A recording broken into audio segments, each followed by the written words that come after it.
Hello, hello. There we are. Sorry, the mute button was still on. Welcome back, everybody, to a tardy, tardes episode of Miami Total Football Radio, the show, aka Miami Total Football Radio, the show. I will blame this one on Jose because Jose, It's my fault, he's yes. he's here, he's present, he's in attendance, and you can see him and hear him if you're listening to this after the fact.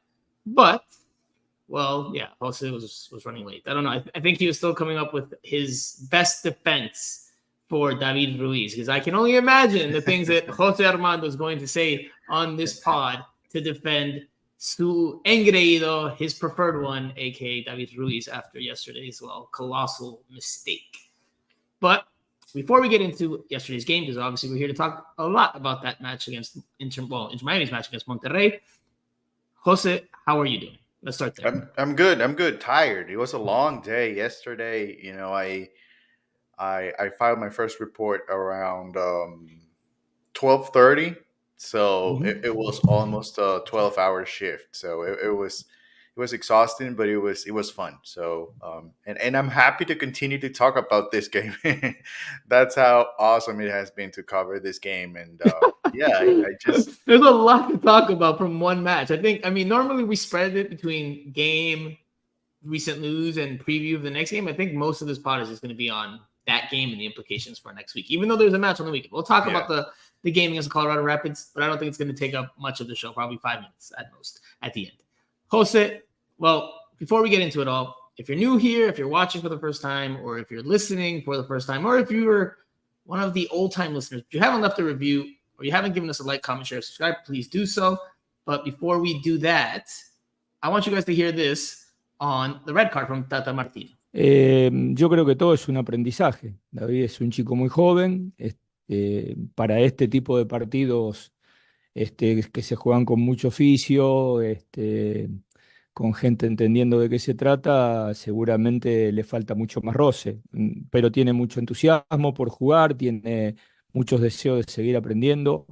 De pronto le toca, debido a circunstancias, enfrentar este partido de titular. Ya era todo una cuestión difícil para él. Creo que mientras estuvo en cancha lo hizo muy bien y evidentemente también será un aprendizaje para él la expulsión, ¿no?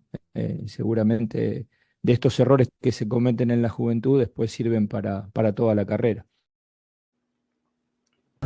Sí, bueno, sabemos lo que con el partido así, jugar con un jugador menos, la verdad que se te complica mucho. Pero bueno, como te dije, vamos a trabajar para la vuelta. Gracias. All right, so you heard it there.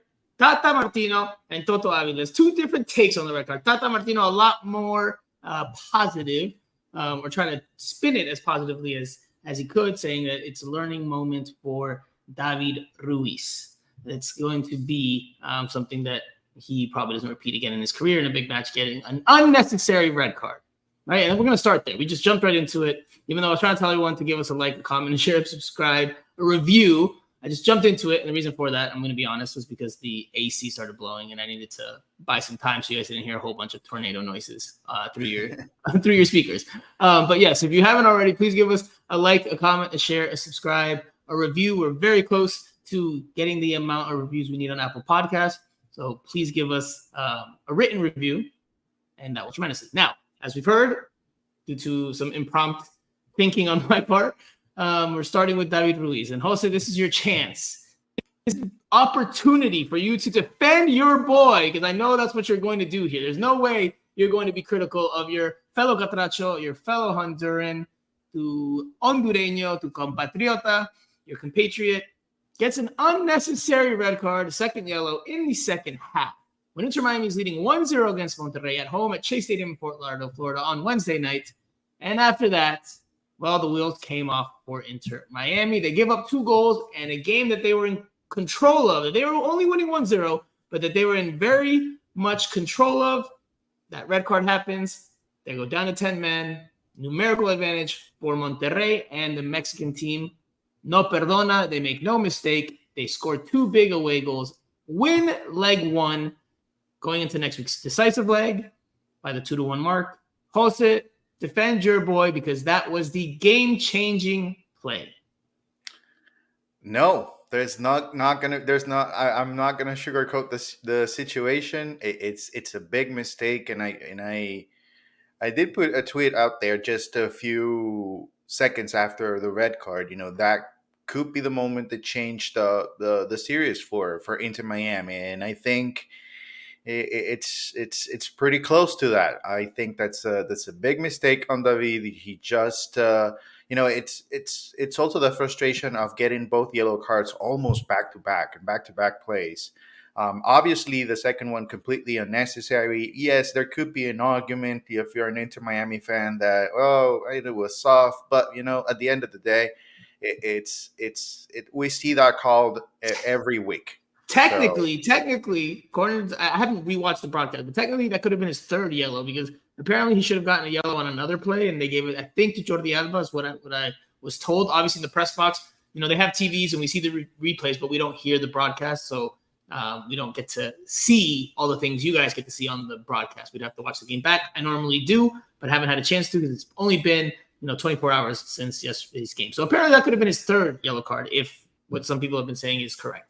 Nonetheless, Jose, I mean, you're not really defending him. I'm surprised you're not. No, I'm not. And plus, this is something that happened also I told you last night at the Pan American Games, but I was wrong about it. It did happen with Honduras at the Under-20 World Cup, where a similar situation, an elbow, just overly aggressive. I think we need some more information as to what happened exactly. But still, he should have been a lot more mature in that situation, understand what a red card would have meant for the team. And there's no other way of putting it. He needs to find a way to figure this out. This can't continue to happen, especially when you're playing at this level. But what is it? What is it? Because again, you're being critical, but you're being nice. You're being nice because when it comes to other things, you're a lot more critical, a lot more pointed in your remarks. And here, kind of like you're doing a Tata Martino here, like, it's a moment to learn from. You can't keep doing this. Like you're being nice about it. I mean, what is it? Why is this? Why did this happen in this game for Inter Miami? And if it's happening to him on a different level as well, why is it something repeated? Yes, he's young. We understand that. And I have to note this. And I would tell Andrea if she was here to her face. She prefaced the question by saying he's young to kind of soften the blow. Which I get it. You guys are Hondurans. You guys want to make sure that they don't go 2-foot slide tackle on little David. But we got to call it like we see it for everybody here, regardless of their nationality. Why did that happen yesterday? And why has it happened more than once for him in the early part of his young career? Well, because, I think that it's the maturity level at this point. He's not there yet. So he needs to find a way to understand when to be aggressive and how to go about it. To me, this seems like, and again, we need more information probably from David or somebody else. But to me, this is a situation where, there was something said during the game. And that's how he reacted to it. So that's what I think. So I don't think that's the mind games. He needs to find a way to deal with that a little bit better. So I think that's what happened. But again, we would have to talk to him, see what happened exactly.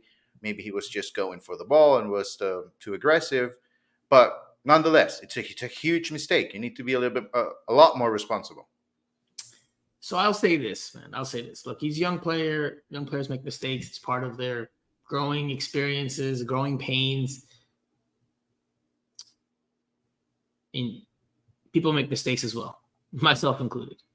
So I get it that he made a mistake in a bad spot in a big game, and he will hopefully learn from it. Yes, there's some immaturity there on his part. I understand that.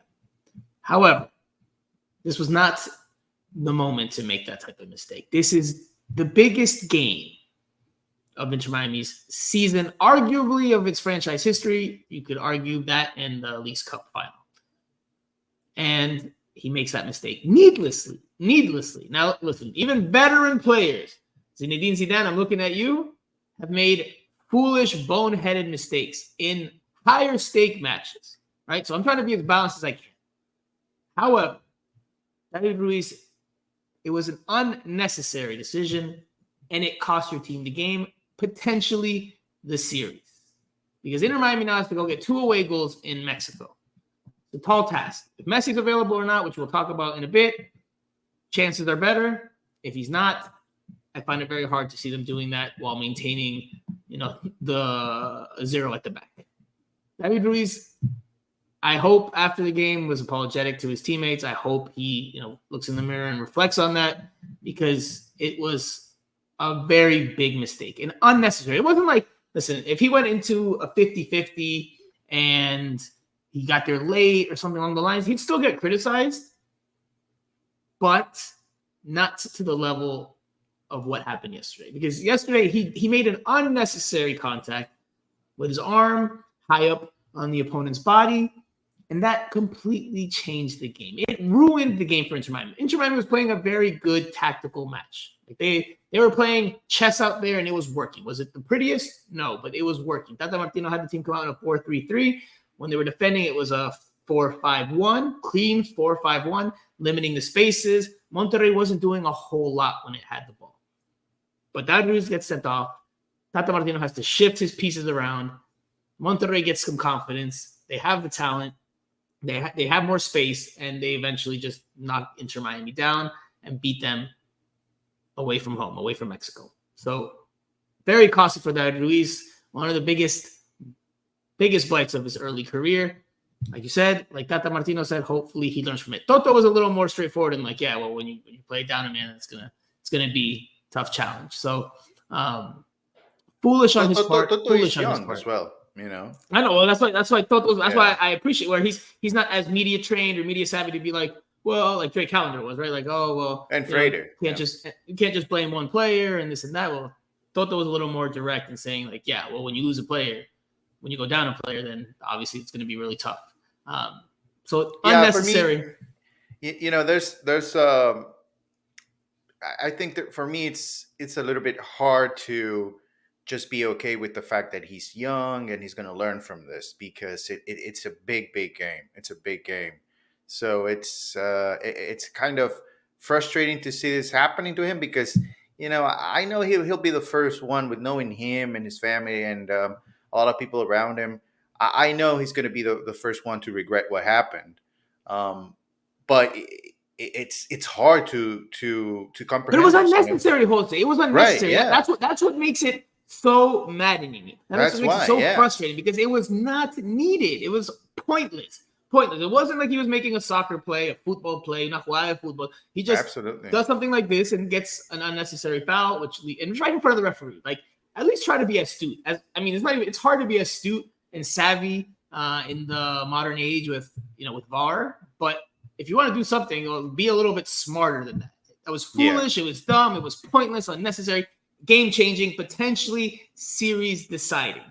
Yeah, I think if I tried to think last night about this in this way. If Robbie Robinson were to do something like that, what you would crush him. You would crush him. Crush him. Yes, that's why it's hard for me to just accept that he's young and he's going to learn from it, because of what was at stake last night. So I can only imagine it's going to be even tougher for him to get away from the thought. But it's part of the game. And he's going to have to deal with this. We'll see what the Tata approach is to this. How do you think, right? Because there's one thing that's said in front of cameras and in the public light. How do you think that locker room, coaching staff included, reacted to that? Honestly, like, again, we don't know. I'm not saying this is information. This is our supposition. But how do you think they honestly react? Especially some of the veteran guys. Like, you understand that they're young players and they're going to make mistakes. But I think when it's that pointless of a mistake, I think there's some room for real frustration, some real anger about how this went out and how this went about. And it definitely in my eyes could impact his standing, at least in the short term, with where he's at and the minutes he gets, at least in the short term. Well, yeah, obviously there are two scenarios here. The one that happens in front of the cameras, in front of us when we ask a question, and then I think the most important thing for Ruiz and for Inter Miami is that the leadership within the team talks to him about the situation. They don't have to sugarcoat things. I think David understands that he made a mistake, and so I think the best way to learn from it, it's not by reading social media and see what people are saying about you, but listening to the leadership within your team, and that's where the big guys need to go out there and tell him, hey, this can't happen. This can't happen. We trust you. You're talented, and you're a big part of the team. You're getting minutes. You're getting starts. But this just can't continue to happen. We need you to be better. And if that happens, then he'll grow from this. But if people just don't care about it and let it go, or Absolutely. Doesn't have a conversation, it's not enough. I'm actually a little surprised that there wasn't more talk about it. Honestly, I'm surprised there wasn't more. Like even more than there was. I thought like it's such a big moment and such a big game that I think it deserves. Like honestly, I think it deserves more criticism. He needs to feel as a professional the brunt of his actions. Like he needs to feel the weight of the mistake, because it's not just any mistake. It's not just a regular season game. This is the biggest competition. This is the competition that Inter Miami said was their number one priority this year. And he makes that mistake. I get it. He's young. Yeah. But he needed to be a little bit smarter there. Webmaster954 says Messi is pissed. He says, he also adds, Webmaster954, it was a stupid mistake. Shout out to Webmaster954 in Broward County. 954, Broward County. I think within the locker room, it's a little bit different. So it would be hard for me to believe that nobody within the players went to David and actually told him, come on now. You have to be better. I think that happened. And, at the same time, I hope that happened, because I feel like, at least from my standpoint, if I made a mistake like that, I would want, the players coming at me. That's the way you really... Right. Hold them accountable. Accountable. Accountability is very important as a professional athlete. And again, I'm not saying he should never play again and he should be exiled from Inter Miami. No, that's not what I'm saying. But he definitely needs to face some type of punishment for that. Whether it's, he gets pushed down the depth chart. I mean, like Sounds 123 says in the comment section, especially with Kramashki coming back, he should lose minutes from his actions, right? Like there's got to be some repercussion from this for him to learn, for him to actually be like, yeah, I can't be that careless. I can't be that brainless in a game like of that magnitude. He just can't. He needs to think more. He needs to be more alert as to what's going on. As Tony X here says, it's not as pronounced because there's another leg. Yes, but that leg is in Mexico, and Inter Miami needs 2 away goals while trying to give up none at the back. I guess they could give up 1, but it's not an easy task. It's not an easy task down in Mexico. I think there's one more thing added to that, and it's the fact that Diego Gomez also made a mistake late in the game that ended up costing, because at that point we'll get there. It was the 89th minute. I think it relates because the talk was about 2 mistakes from 2 young players, so that's why probably David wasn't singled out, because there was another situation that happened that ended up in a goal as well later in the game.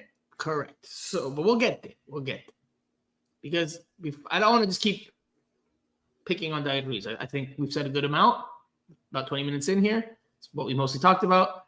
I want to talk about what happened in the game as a result of the red card, right? Like I've said my piece, obviously my analysis of it. Jose, what happened after that red card? Why was Inter Miami with 10 players, understandably, you can understand why, but why, in your opinion, were they not able to close the game out at 1-0? Because there's some teams that, sometimes they play better with 10 players. Sometimes you see a team go down and somehow they just manage to play better than they did with 11. They play a little more free. Why did they not play well enough to at least get a draw, right? Because when we were in the press box and, Monterrey ties very shortly after the red card. The red card happened in the 65th minute. Mesa scores in the 69th. So why was Inter Miami not able to close the game out during the last 21 minutes, in your opinion or in your analysis? Well, because David Ruiz was a big part of the setup tactically. And, it was Diego Gomez and David Ruiz helping out defensively. And they were the effort guys, because we know Busi can cover, a lot of ground. We know that Suarez is going to have trouble pushing it or putting some pressure. We know Gressel, it's, he's like, I don't know, he's just navigating the field, and you don't actually know what you can get out of him. So he was a very important player, especially defensively. And once they couldn't find a way to fill that hole in the middle of the field, they really didn't have another player like him.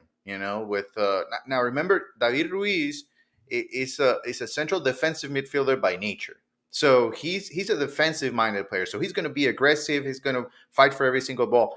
And those players, at least right now, Inter Miami, they don't have a replacement for them, because Lawson Sunderland is not the same. And so, there was a lot more room. And also, we kind of have to give a lot of credit to Monterrey as well, because Tan Ortiz made a couple of changes early in the second half that really changed the game for them.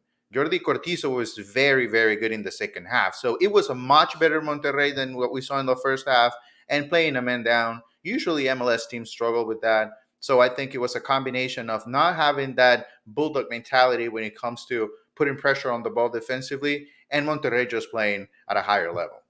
Juanco Miami here in the comment section. I think he's a first-time commenter for him. This is one of the measures of success mentioned in this show, and he just killed it. So stupid. Again, talking about David Ruiz.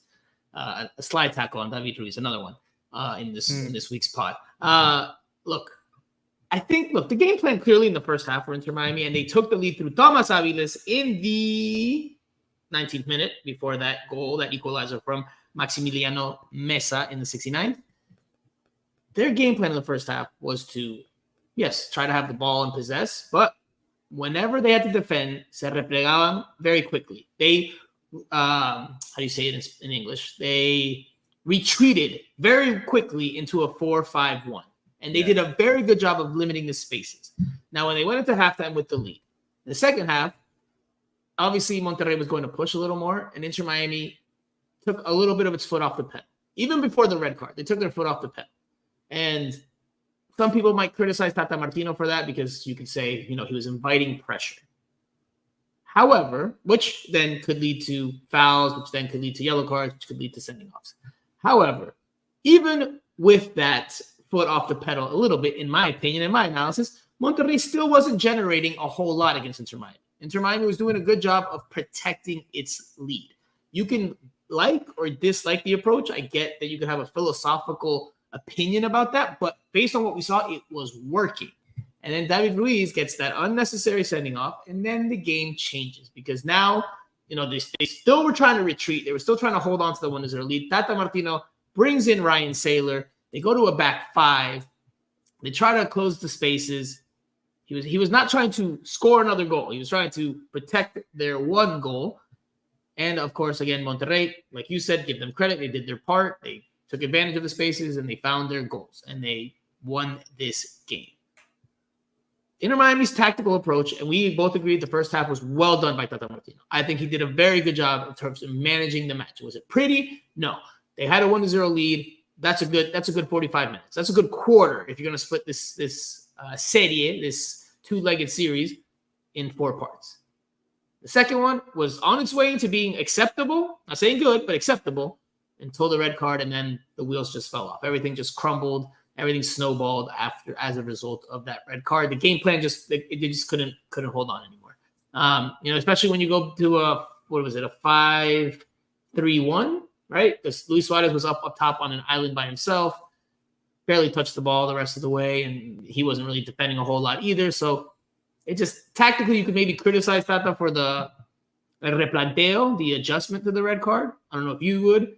But I think he was up against it all the same, because they just didn't have a whole lot there on the bench. They did not have. Yeah, so he didn't have a lot. Although it's hard to understand what happens with Julian Gressel and Tata Martino. There's just no way he comes off the field. I think probably Julian Gressel would have been a better player to just take out from the game and leave Leo Afonso in there, just trying to give him. Trying to give a little bit more legs to the team. It feels like a young player. And let me tell you, Afonso, he's young, obviously, first time playing a Copa Champions Cup. but I like him. I like him. I rate him. I think that he would have been, a little bit more present within the game. He's a little bit more aggressive, more, a little bit closer to what we see from David, and better technically. So maybe that's the one thing that I would criticize from Plata. But yeah, at the end of the day, I don't think that would have changed a lot. So, I mean, this look, you look at the comment section here, and Mike V says Tata could have brought in Sunderland, pushed Boosie back, and played 4-4-1. There's all different types of thoughts and analysis and opinions, which I like. Obviously, that shows the magnitude of this game, and people are opining because there's a lot of interest in the match, which I like. I like that.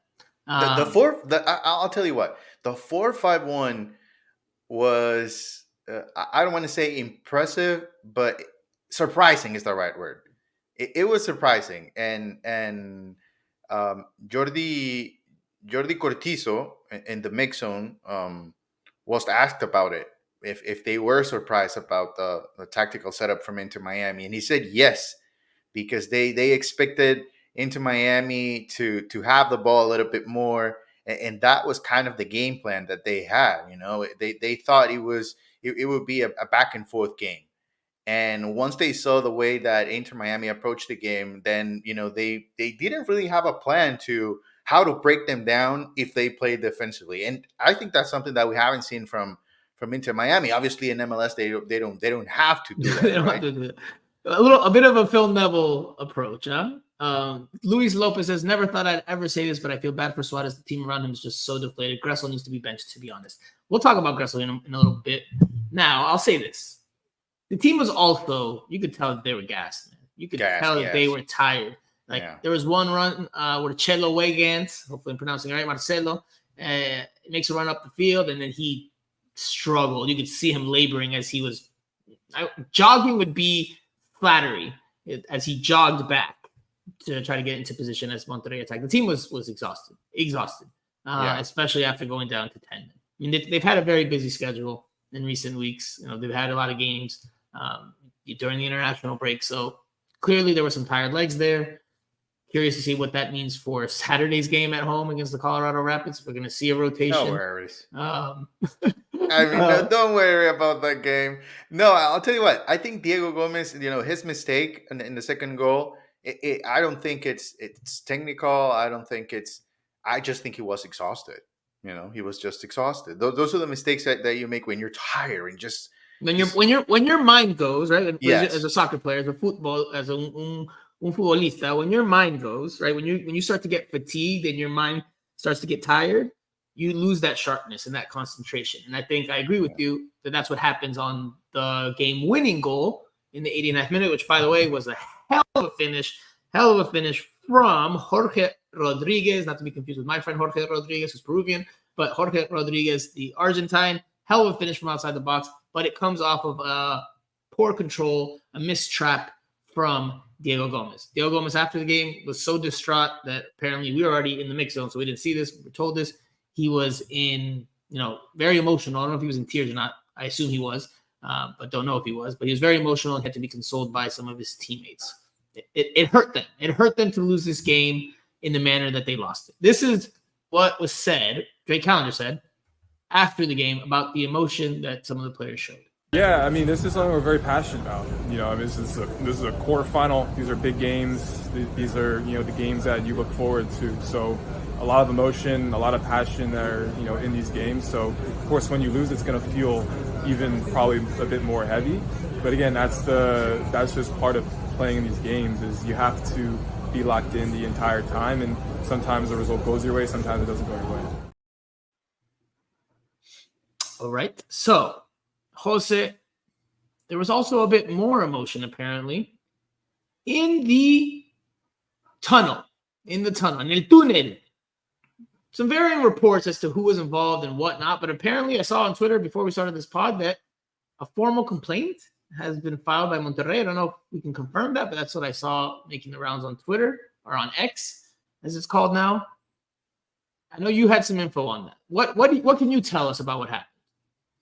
Well, the initial report, or what I heard about it once I asked if that was true, because it was kind of hard to believe initially, that something like that would actually happen, especially when it relates to Messi, because usually we see Messi, come out of the stadium when he doesn't play very quickly. Most of the time we're in the mix zone waiting for players, and Messi makes his way out.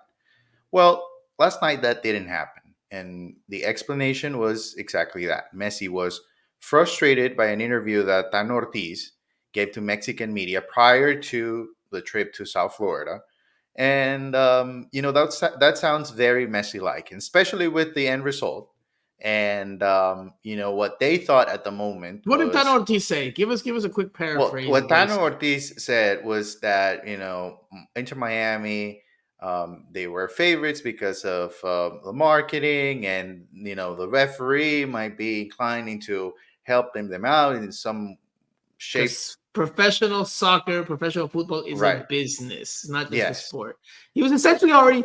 Listen, I don't think, because I know there's been a lot of talk about it, I think we do need to dive into this. I mean, that's why this pod is mostly going to stick on this game. There's so much to dissect, so many layers to peel back. I think that the interview and what he said was to a bit of gamesmanship publicly towards the refs before the match. Because some people were like, oh, he's already making excuses and this and that. I don't think that's what he was trying to do. I think he was trying to game the referees and get in their heads a little bit so that any call they don't make. And listen, maybe it worked. Maybe it worked. And it definitely got under the skin of Inter Miami, because there was, a skirmish, as I said here in the title, a post-game skirmish. I have a question for you, and I don't know the answer to this. Lionel Messi was not on the match day roster. Now, he sat in the suite nearby. He was not on the match day roster. Is there some type of rule or regulation that would prohibit him from doing what he did in terms of getting involved with players on the opposing side in the tunnel? There could be. There is no such thing in MLS. In MLS, but it's not MLS. You can go through, but this is no MLS. Now, again, this is an MLS venue, and it's Messi. So who's taking that shot? Who's making that call? Right, not allowing Messi to go inside the tunnel. And then, I think, understanding the building is a big part of this situation, because initially the report came out from Fernando Schwartz from Fox Deportes, and he's a rights holder. So he has rights holder access. Fernando. Yes. So he has access to that tunnel. Not a lot of people have access to that tunnel, and especially at that point in the game. And he might not even be allowed to be inside the tunnel, but he can have a clear view to the tunnel, because of the flash zone and where the interviews take place. So within the tunnel, as you know, both players meet in there no matter what. There's no other way of getting into the locker room. So the only way that this happens, and it's easy to figure things out, is Messi comes out of his suite and goes into the hall, which ends up to the tunnel, which he needs to go through there to get to his car, even if he wants to leave at that point, Right. So it makes a lot of sense. And, once I asked around and I heard the story from different sources, it all adds up. And it works. Now, what I haven't heard from the people that I talked to is what is being reported in Mexico in the last 2 hours, which is that Jordi Alba actually had physical contact with somebody from Monterrey. That I didn't. That's what I heard, is that everything was verbal.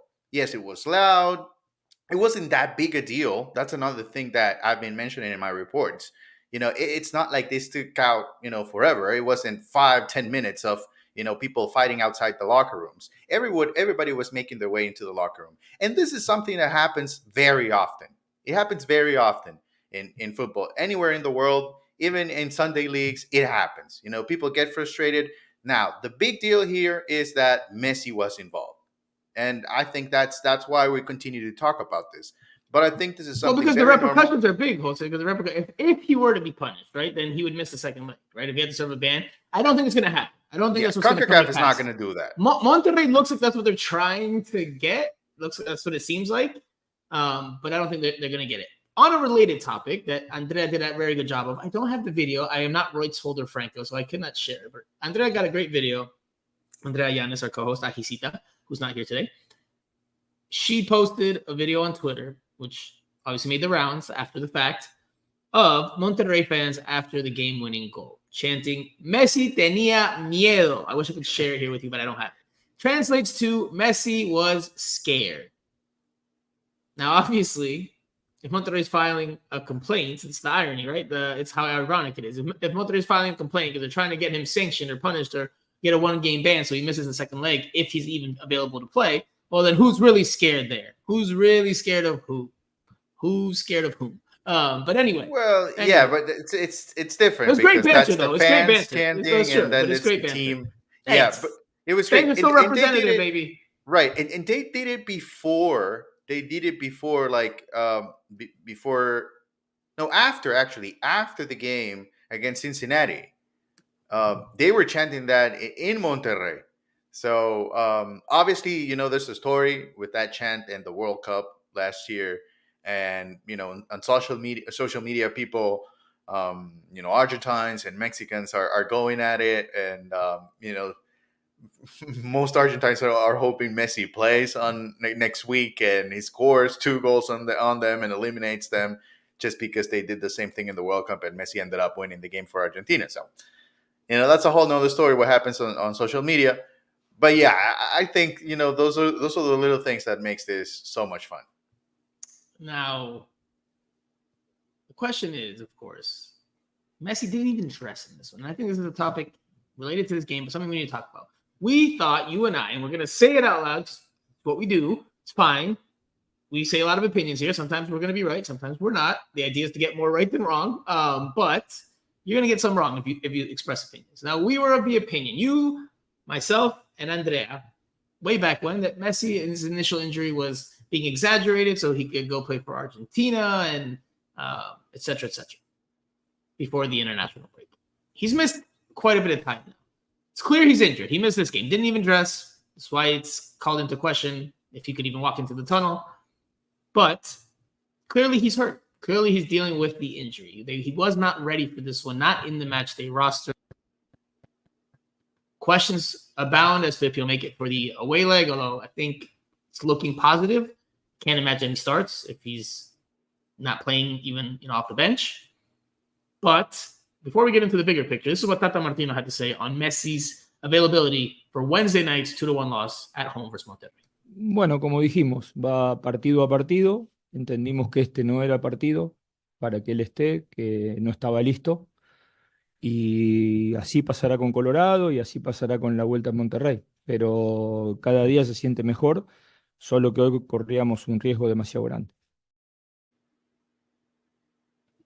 Hoy corríamos un riesgo demasiado grande. Today we would have run a very big risk if we had played it. This is what Tata Martino closed out that quote with, that comment with. Jose, now that we know he's injured, how concerned are you about not just this injury, but overall his health at this late stage in his career? Because last year he missed a good bit of time with an injury. Now he's missing at least a month or so of time because of another injury. Father time catches up to everybody. But is it catching up to Lionel Messi? I think it is. Yeah, I think it is. And it is concerning. It is concerning because I don't think we have seen this before throughout his career. It's less than a year, and it's 3 injuries, if I'm not mistaken. And, they're all muscular. So it's concerning. It's concerning. And I understand that they are being extra cautious with him because there's a goal for Messi this year, and the goal is Copa America. If Messi is not able to play Copa America over the summer, that would be hard for him to take. And that's why they are being extra cautious. Look, I'm going to be honest here. If this was FC Barcelona right now, at this point in the season, They're playing in Champions League against Juve. I think Messi plays. But because he's playing for Inter Miami, MLS, Ooh, I think he takes his time because his priority is Copa America. So you're not the only one that thinks that. So I mean, I don't know if I would say that, but or go that far, but I think it's concerning that. I mean, again, Father Time catches up to us all, but I think it's very concerning that he's missing time. He's picking up injuries. I mean, I think there's questions to be asked. Is it just because he's getting older? Or, and these are fair questions to ask, in my opinion, is he being as professional here at this late stage in his career in a more relaxed environment than he was when he was in Europe or than he was when he was getting ready for the World Cup, right? I don't recall seeing Messi partying after a game previously. And that's just one sample size of, the life in MLS and in the United States compared to in the highest levels in Europe. I mean, is his diet where it needs to be? Is he taking care of himself to the same level? Because the demand is not as high, right? He's so talented. Even at the top level, he stands out. But at that over there, he has to push himself to maintain, a very top physical condition. Is he doing that here? We have seen plenty of players. And yes, everyone has a different level of professionalism, et cetera, but we've seen plenty of players come here and they take their foot off the pedal. It's not the same level of demand. No es el mismo nivel de exigencia. Yeah. And if you start to do things that you normally did before, then I can see why maybe he's picking up injuries. Again, I'm not saying that's what the case is here. I'm saying, but these are questions that could be asked.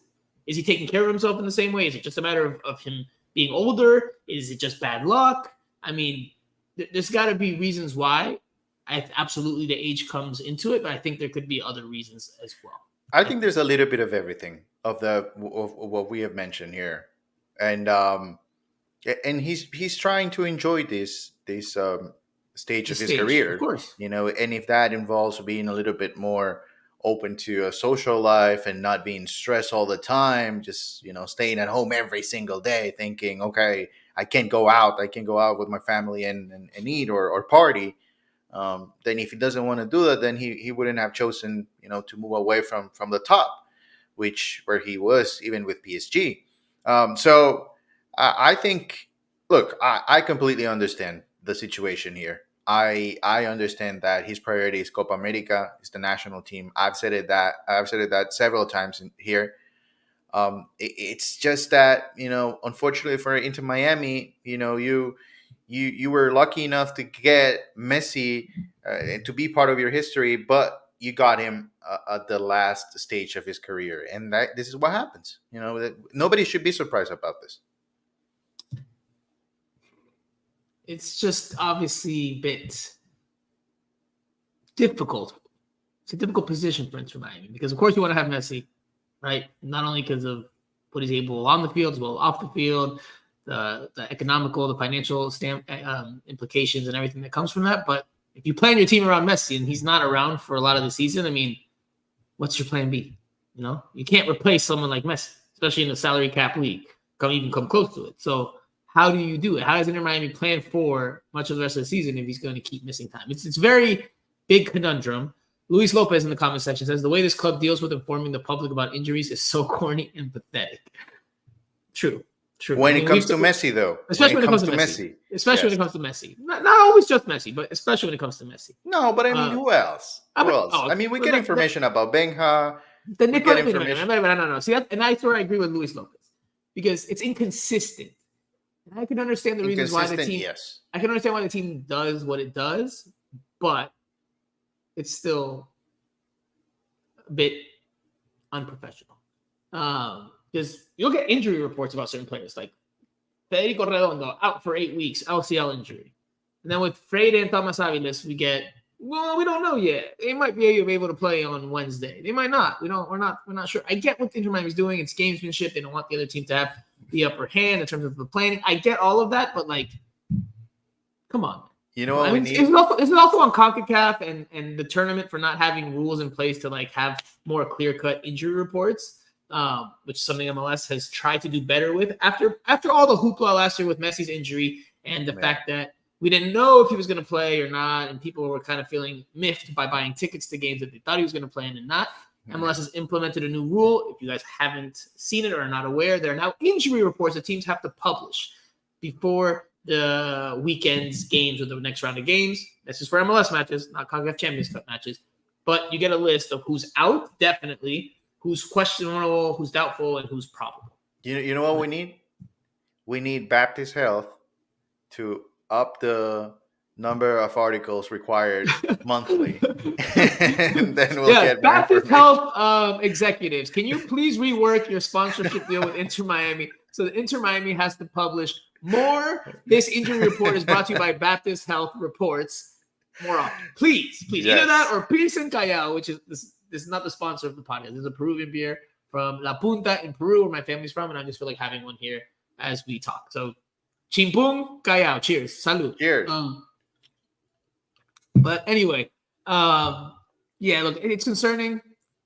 Do you think he plays in the second leg? Let's go there. Do you think he plays in the second leg? I say yes. What do you think? Yes. I don't think so. Right now, I don't think so. But I'm going to have to see what happens tomorrow. I've been asking around, and that's why I'm telling you no right now, because I've been asking, and it would be a no for me. But I ask around, but at the same time, I like to make a judgment on what I see on the field, and I think tomorrow is going to be huge. It's going to be big. It's unfortunate that we're not going to get to see them next week, but before they leave.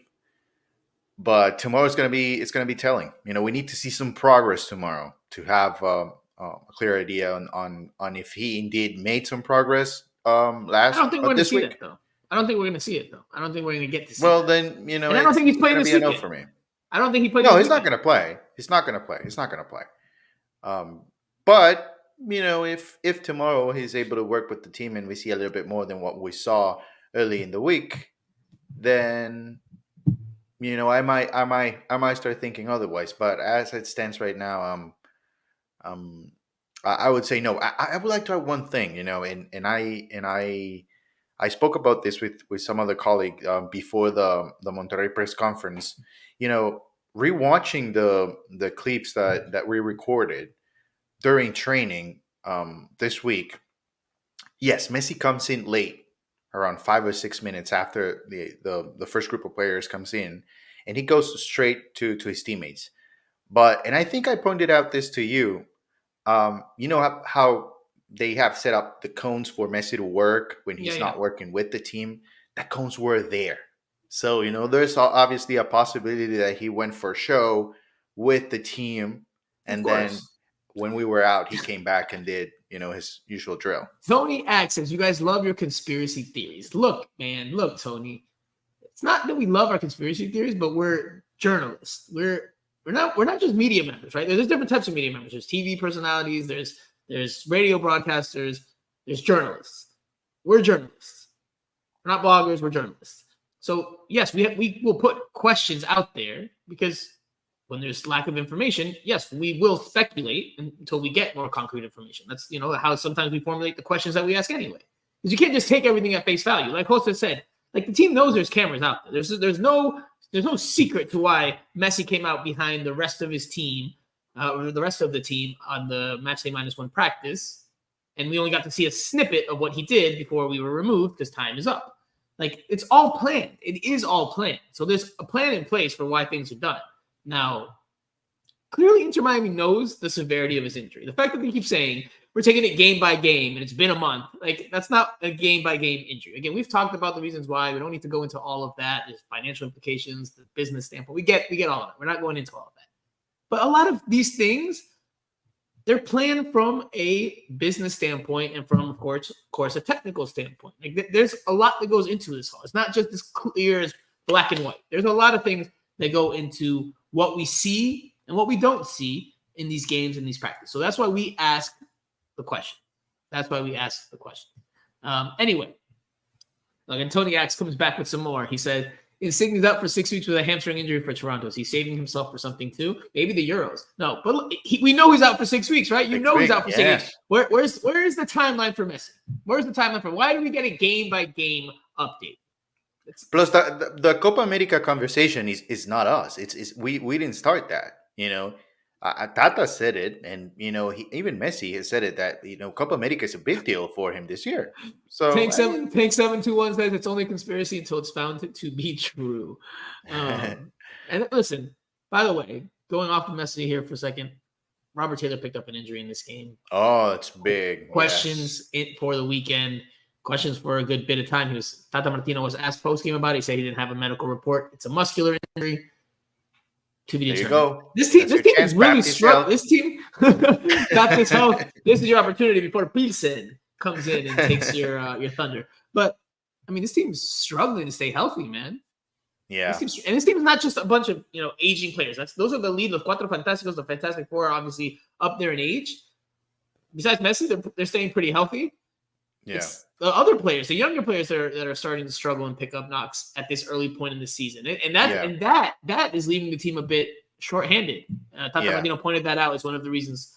He didn't say one of the reasons why they lost, but one of the things that came into play in the match. Right? Yeah, so, I wonder if taking care of Los Cuatro Fantásticos and limiting the amount of minutes that they are out there in the training field could be kind of hurting as well some other players that need more time, that need more minutes. That's something that, again, when it comes to the team, maybe it will be helpful to get some other insight as to how they work around that.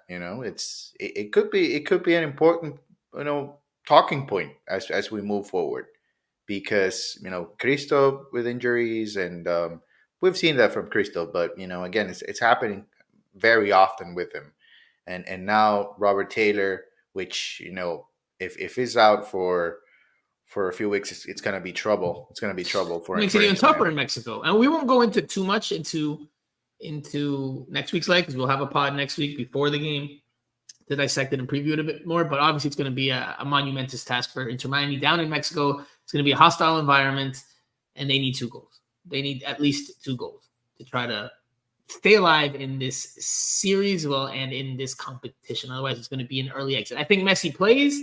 I think he'll come off the bench, 20 to 30 minutes tops. If you're Inter Miami, you got to hope you're still in it at that point. You got to hope you're still in it. Yeah. And maybe he can help you in the final stretch. Maybe. Let's go through best case scenario, worst case scenario. Best case scenario right now for Inter Miami is Messi's available on Saturday, gets 20 minutes, and starts next week. If that happens, I'll tell you right now, if that happens, Inter Miami has a chance. Because No, Jose. Monterrey is we're going to save this for very next week, comfortable. Brother. Goodness gracious, Jose. This is why the pod ends up going longer than we need. We just said we're going to save this for next week, and here you are trying to talk about next week's game. I mean, all right, I'm going to drink some water then. We can scratch the surface, but let's leave some of that. Swallowing my thoughts. Let's leave some of that good stuff for next week. Tarjeta Maria for Jose. Yellow card. Don't make me give you another one. Don't make me give you the David Ruiz treatment here. All right. Okay. I think that could put a bow on this match. It was a exciting match, unexciting match to cover at Chase Stadium.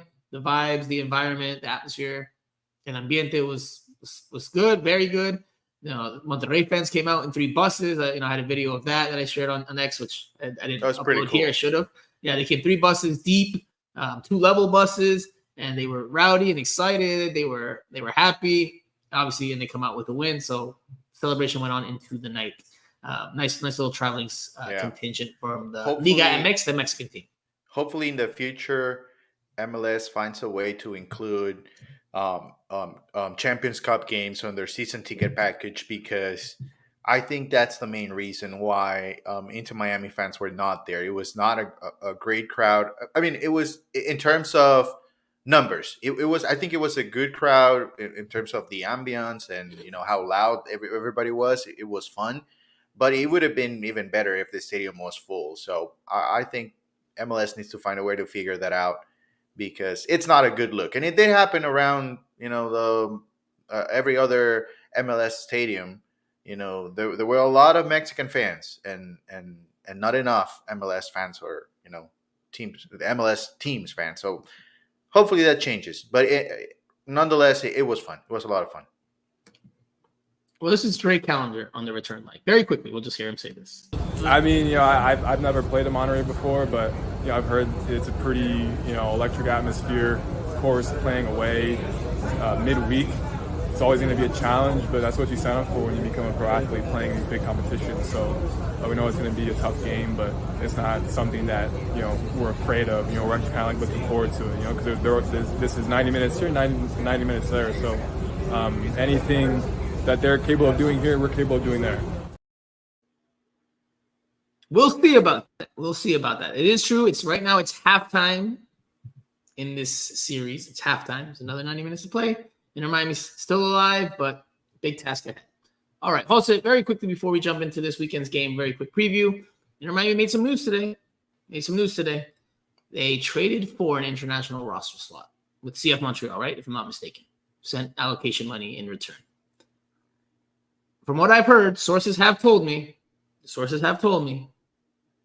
that someone is here, is local, is in South Florida, and that certain someone is none other than Paraguayan Matias Rojas, who is an attacking piece that's been rumored to joining the team for a while. Looks like it's going to get done.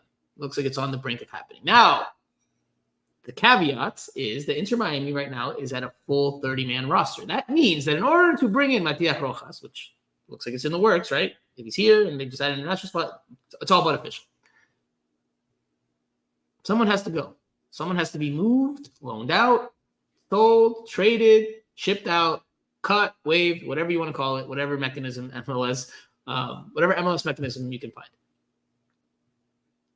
Who? Borgelin. Okay. Yeah. I mean, you got me. You beat me to it. I don't know, man. I don't think you can take Borgelin out, because if you take Borgelin out, you only have two strikers. And that's what this is. I'm going to contradict myself here, because I think one candidate could be Leo Campana. I think he could be a candidate. I'm not saying he is a candidate. It's not inside information. I think he could be a candidate. Look, he can score goals in MLS. He's still fairly young. There's going to be a market for him. There's going to be teams that will pay a pretty penny for Leo Campana in MLS. Even if it's funny money, but they'll, MLS bucks. There's someone that will pay a decent amount to bring a striker of his quality in. Now, I think that would hurt Inter Miami, because then Borgelin is your first choice backup after Suarez.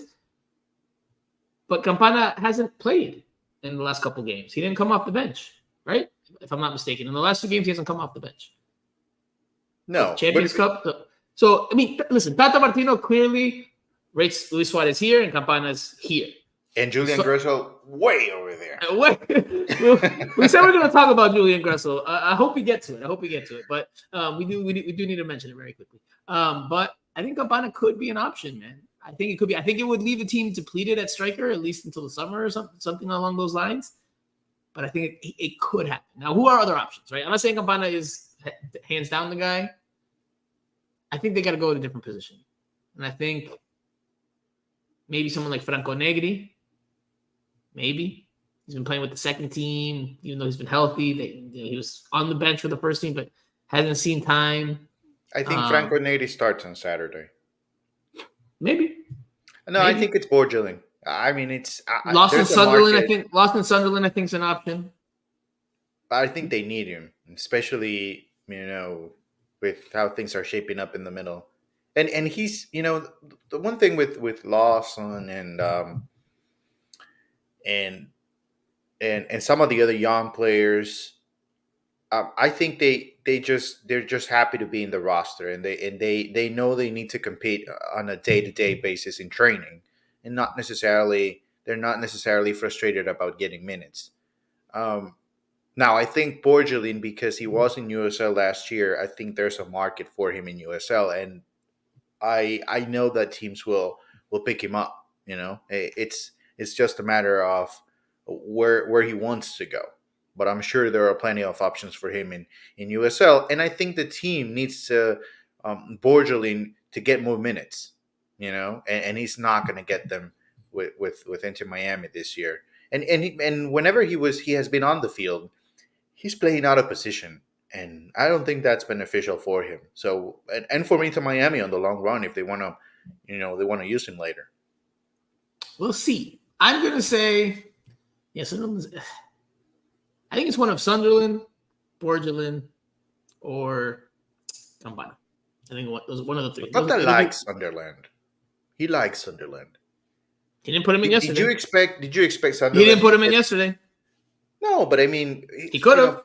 Probably the game was not. He only made 2 subs. Tata only made 2 subs. Ryan Saylor and Leo Afonso.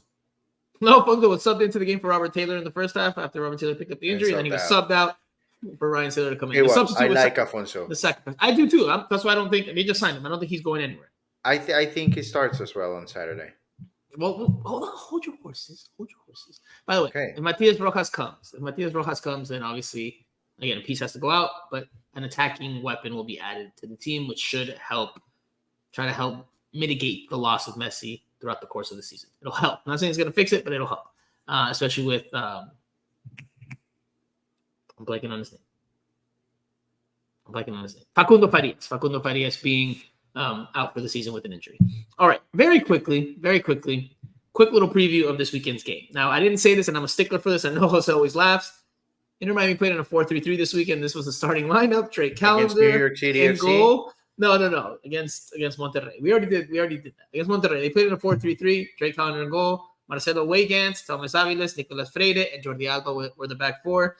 David Ruiz, Sergio Busquets, Diego Gomez made up the midfield. And up top, Julian Gressel, Luis Suarez, Robert Taylor. And I guess this is where we can talk about Julian Gressel here. We can integrate it into this weekend's match against the Colorado Rapids. Inter Miami will host the Colorado Rapids on Saturday night. I think it's a winnable game, but it depends on who goes out there for Inter Miami. You want me to give you the starting lineup that I would put out there? I can do it very quickly. Oh, yeah. Are you going to give me the starting lineup you would put out there, or are you giving me the starting lineup you predict Tata Martino will put out there? No. I mean, Tata's going to make a lot of changes. Okay. But I would play a lot of the reserve guys. I'll put Drake in there. I think there's no replacement for Chelo, so Chelo plays. I'll go with Ryan Saylor, Noah Allen, and Franco Negri. The middle, I think. Noah Allen's playing center back in your fourth? Yes. Okay. Yes.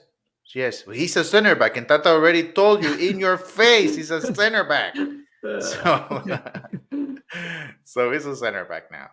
I'll play Lawson Sunderland. You probably play David. You probably play David since he's not going to be available next week, so you might as well play him.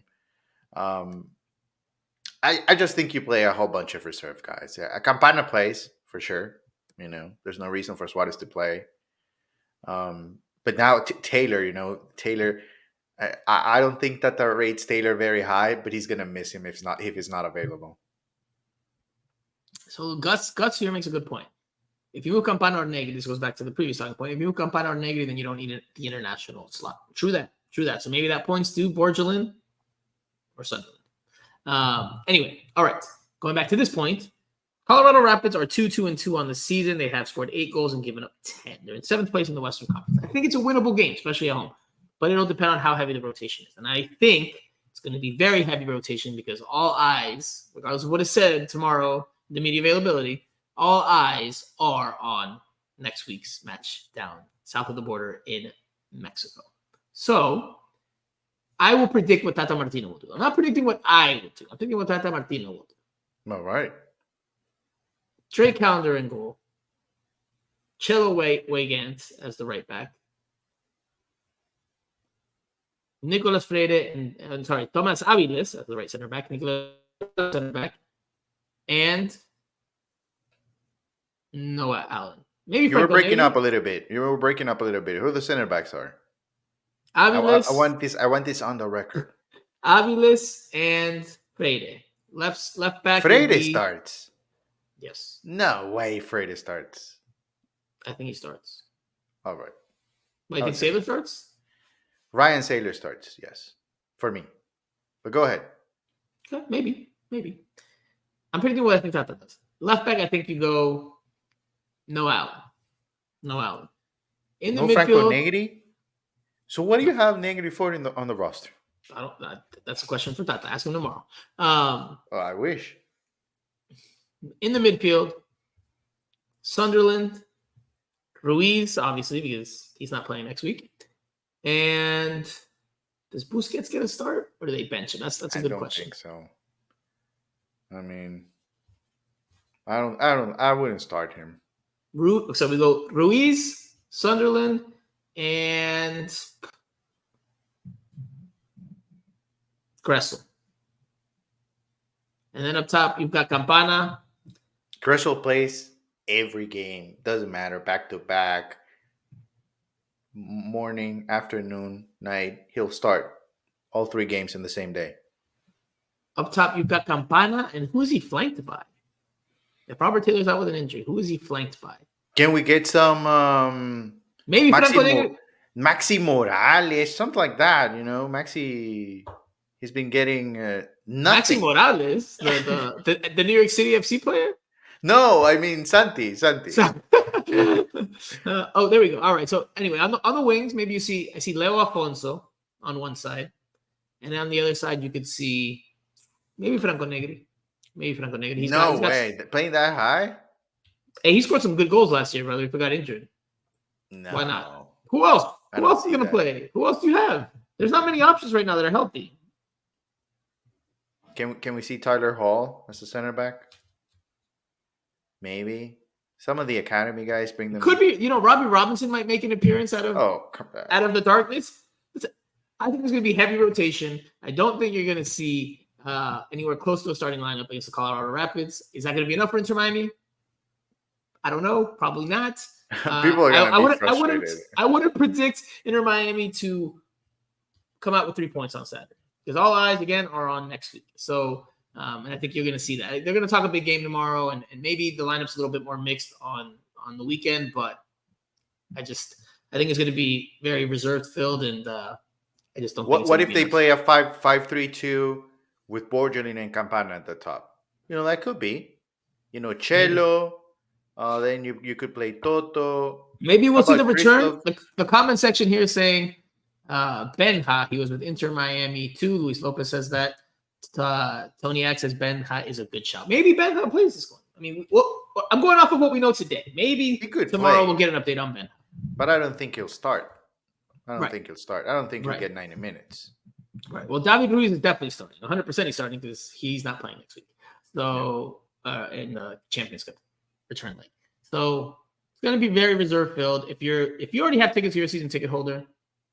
Don't expect. It's fine. But if you're on the fence about going to this weekend's game, I wouldn't expect you to splurge on those tickets. If those tickets aren't cheap, do not splurge on them because I don't think Inter Miami is going to field anything close to a strong lineup. I could be wrong. We'll see what we hear tomorrow at practice, and we'll see what's actually fielded on Saturday. But I predict Inter Miami to lose the game this weekend at home.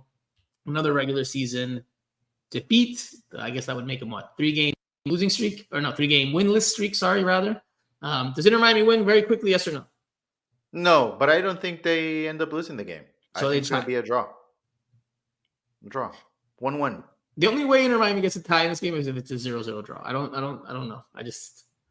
Campana scores for this team when he starts. Yeah, who's gonna? Well, it's Colorado Rapids. I trust Afonso. I trust David Ruiz to come back from his Tony mistakes. C team coming up. Imagine if David Ruiz scored this weekend. Do you think they'd put him up to speak? Because most of the question is going to be about the red card anyway. I would make that request. But if it's going to be fulfilled. We wouldn't get him. All right. Well, Jose, let's leave it there. We're close to the hour and 10. We're about to get there. That's our mark, the new mark that I've set. And all right, time for Call of Duty. Yeah, Jose's back on the Call of Duty grind. If you want to play with Jose Armando, a.k.a. Cinco for his PlayStation days, a.k.a. Island Jose, a.k.a. rights holder Jose, then reach out to him on Twitter and he'll give you his game attack. He's really good. I'll give him that. I suck, so I don't play that much. But anyway, all right. We will be back again early next week. And we didn't even talk about Gressel in the detail we wanted to because I don't think he's been up to par this year. But we can dive into that. Let's give him one more chance. One more chance. I don't think he's looked very good. I think he's been disappointing, underwhelming. Great with the media, makes a lot of appearances there, but on the field, not seeing enough. But anyway, all right, we'll leave it there. Thank you guys again for tuning in for the second time this week. Again, if you're watching live or listening to this after the fact, please give us a subscribe, a like, a share, a thumbs up, ring the bell for the notifications. If you're on Apple Podcasts or Spotify, leave us a written review, especially on Apple Podcasts. We're very close to hitting our number. So for Jose Armando, I am Franco Panizo. You have been listening to Miami Total Futbol Radio. We will talk to you guys again early next week. We will definitely have a pod before the return leg in Mexico. So we'll talk to you guys then. Enjoy your weekends, and we'll be back soon.